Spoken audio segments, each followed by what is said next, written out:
The Russian-installed governor of Sevastopol says the Crimean Peninsula has been the target of fresh missile strikes. He reported air defense systems have intercepted rockets. A day earlier, Ukraine's military struck the headquarters of Russia's Black Sea Fleet. Online footage shows the moment of the attack. Russia says its air defense systems shot down 5 incoming missiles and 1 serviceman is missing. Kyiv says several senior Russian Navy commanders were killed in the strike and dozens more injured. Meanwhile, U.S. media reports suggest Washington plans to send long-range missiles to Ukraine. It's claimed Kyiv will get the Army Tactical Missile System, or ATACMS missiles, that have a range of up to 300 kilometers.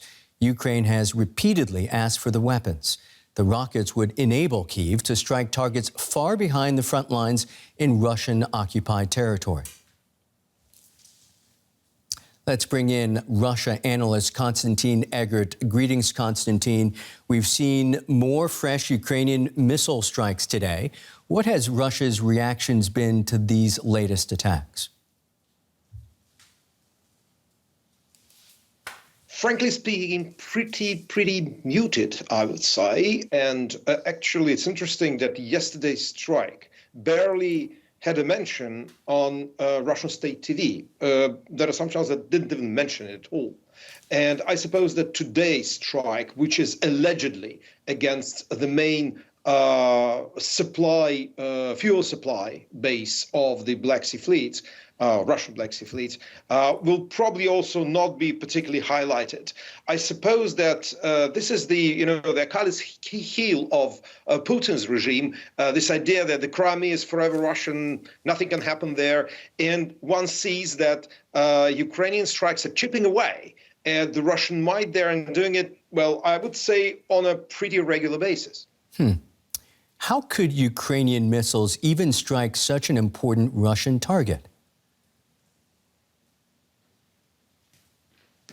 Well, look, it is probably best to ask someone who is a specialist in how these missiles operate. But my suspicion is that in previous weeks, several Russian air defense batteries were eliminated in the Crimean region by the Ukrainian strikes. At least one, I think, is very well documented. It's probably the most modern air defense complex that the Russians have, S-400.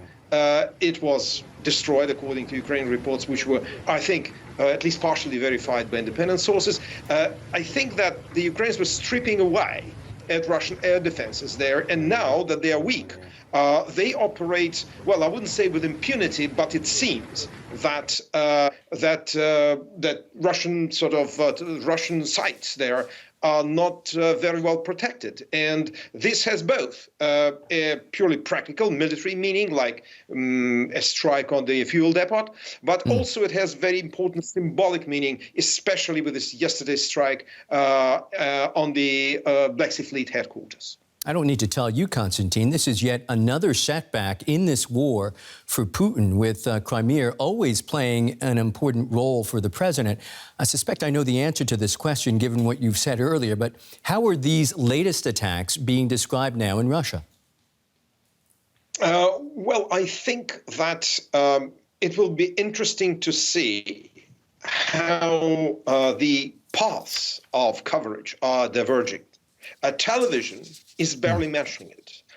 Russian, quote-unquote, patriotic telegram channels, social media, are mentioning it. They're calling for vengeance. But frankly speaking, there is not much that can be done. You cannot put a good face. You cannot put a good paint on a destroyed naval headquarters. I mean, it's just impossible. What I suspect is going to happen is that Putin is going to muster some of his resources and probably try and strike some sensitive Ukrainian targets. What I found interesting is that some Russian, quote-unquote, patriotic pro-Putin bloggers are now calling on what Russia avoided before: strikes against government targets in Kyiv, including President Zelensky's administration. Russia analyst Konstantin Eggert, deep thanks. Thank you.